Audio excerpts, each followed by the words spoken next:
the summer of 2021, I remember I was looking through some code on the internet or whatever, and I saw this vulnerability in some token that was actually using transaction origin, TX origin, as instead of message sender for authentication, which is a pretty base level vulnerability that you learn the first few days when you start learning blockchain security and EVM security.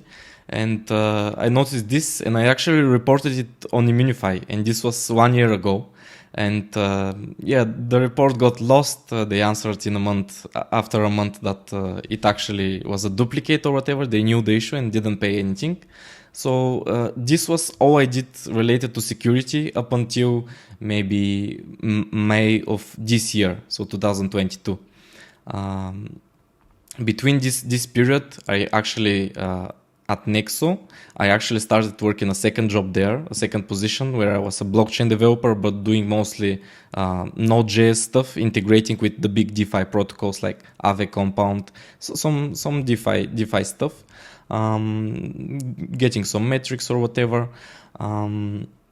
And after this, at the beginning of this year, I started interviewing with blockchain companies because I wanted to go full time and work with Solidity. So in April, I started working as a blockchain developer full time in a DeFi company. But then I still wasn't too much into security. I have seen, at this point, C. Michel's blog post about how to become a Solidity auditor or whatever it was called. And it looked fascinating to me. It looked very interesting, and especially with the numbers he was showing.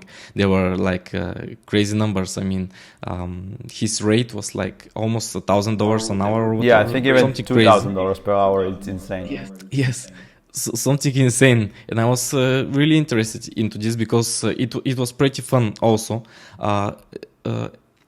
Throughout all my career, one of the things I loved the most about my job was code review. I loved doing code review.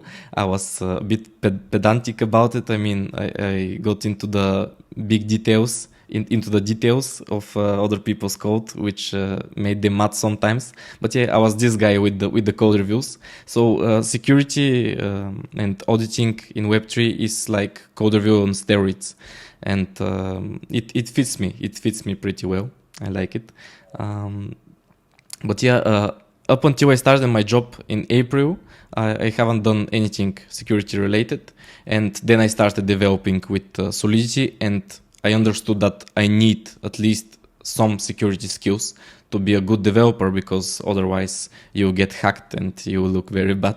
The business will shut down. So it's not good. And that's how I started.